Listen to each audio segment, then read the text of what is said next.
बिस्मिल्लाहिर्रहमानिर्रहीम, बिस्मिल्लाहिर्रहमानिर्रहीम। आप लोग देख रहे हैं मेरा यूट्यूब चैनल बायोलॉजिक ब्रेकडाउन। हम क्लास 10 के आज जो टॉपिक को पढ़ेंगे वो है स्वेलविंग एंड पेरिस्टालसिस। तो ये दो मेन प्रोसेस हैं जो कि डाइजेशन में, फूड की डाइजेशन में बहुत मेन किरदार जो है वो बहुत अहम किरदार अदा कर रहे होते हैं, जिसमें से एक प्रोसेस को हम कहते हैं स्वेलिंग, जिसको हम निगलना भी कहते हैं, और पेरिस्टालसिस एक मूवमेंट का नाम है। तो सबसे पहले हम स्वेलिंग को स्टडी करते हैं। स्वेलिंग में जो एक्शंस होते हैं उनमें 4 मेन एक्शंस होते हैं जिनको हम एक एक करके स्टडी करेंगे। नंबर 1 पे जो एक्शन है वो है tongue presses upward and back against the roof of the mouth.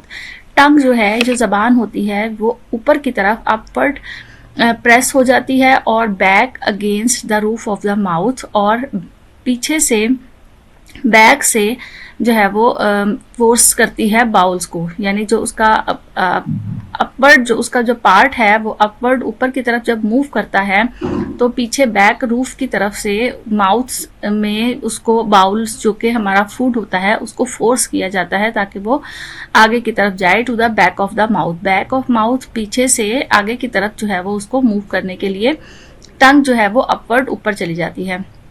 Soft palate close the nasal cavity at the back. जो सॉफ्ट पैलेट होता है, यहाँ पर आप इस डायग्राम में देख सकते हैं, यहाँ पर ये जो सॉफ्ट पैलेट हमारी बैक साइड पर जो मौजूद होता है, माउथ के बैक साइड पर जो सॉफ्ट पैलेट है वो क्लोज कर देता है नेजल कैविटी को। नाक के ऊपर वाली जो कैविटी होती है, यहाँ से जो नाक की तरफ रास्ता जा रहा होता है उसको क्लोज कर देता है ताकि फूड जो है वो नाक की तरफ या नोज की तरफ जो है वो ना जा सके।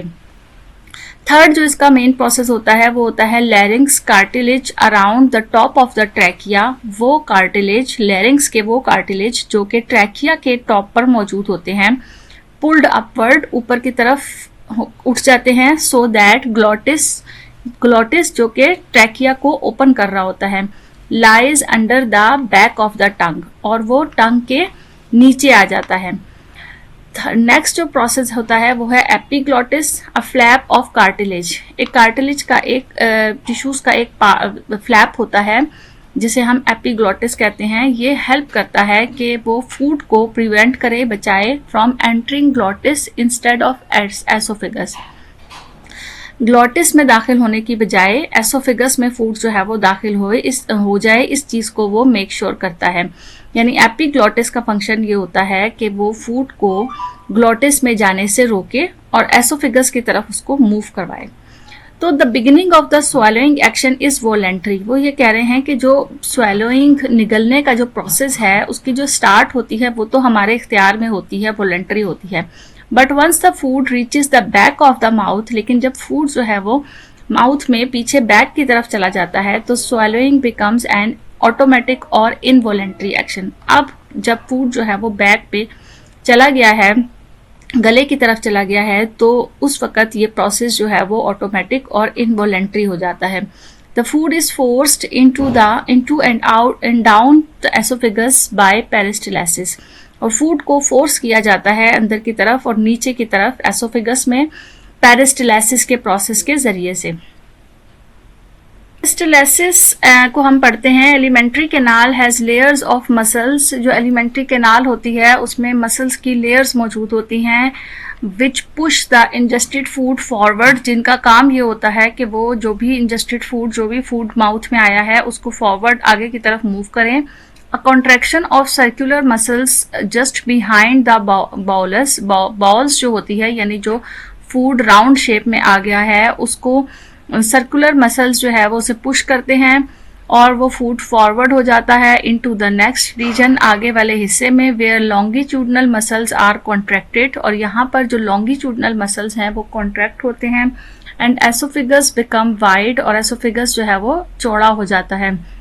This waves of contraction is called peristalsis, और कॉन्ट्रैक्शन और रिलैक्सेशन की यही जो वेव है इसे पेरिस्टालसिस का प्रोसेस कहा जाता है। It is rhythmic wave of muscular contraction and relaxation in the valve of the alimentary canal. Rhythmic wave का मतलब ये है कि ये एक continuous process हो रहा होता है जिसमें contraction और relaxation हो रही होती है muscular waves की, मस्कुलर वॉल्स की causes the food to move through the alimentary canal, जिसकी वजह से फूड जो है वो मूव करता है एलिमेंट्री कैनाल के अंदर। इसी प्रोसेस को अगर आप डायग्रामेटिकली देखें तो यहाँ पर आप देखेंगे कि ये जो मसल्स हैं यहाँ पे ये रिलैक्स्ड हैं। रिलैक्स्ड होने के बाद जब अगला मसल सर्कुलर मसल्स हैं ये कॉन्ट्रैक्ट हो जाते हैं। सर्कुलर मसल्स जो हैं इनकी कॉन्ट्रैक्शन की वजह से जो फूड है कॉन्ट्रैक्शन की वजह से ये सिकुड़ जाते हैं और फूड जो पीछे से था वो आगे की तरफ मूव हो जाता है। इनके सिकुड़ने की वजह से फूड की मूवमेंट होती है और जो लॉन्गिट्यूडनल मसल्स होते हैं वो कॉन्ट्रैक्ट होते हैं, shortening passage ahead of food.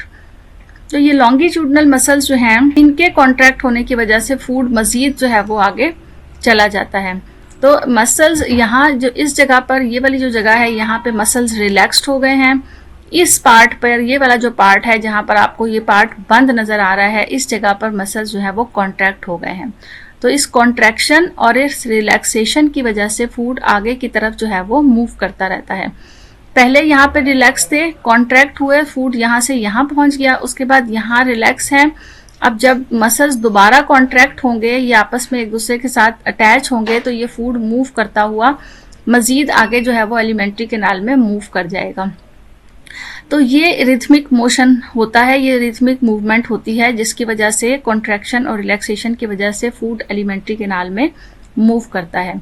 ये वो प्रोसेस थे जिसमें हमने स्वेलोइंग और पेरिस्टालसिस के मुतालिक पढ़ा। टॉपिक हम क्लास 10 का केमिकल डाइजेशन पढ़ेंगे जिसमें हम one by one her part के अंदर डाइजेशन को स्टडी करेंगे कि ओरल कैविटी में डाइजेशन कैसे होती है, स्मॉल इंटेस्टाइन में, लार्ज इंटेस्टाइन में तो हर डाइजेशन का प्रोसेस नहीं होता है, स्टमक में डाइजेशन का कैसे प्रोसेस होता है।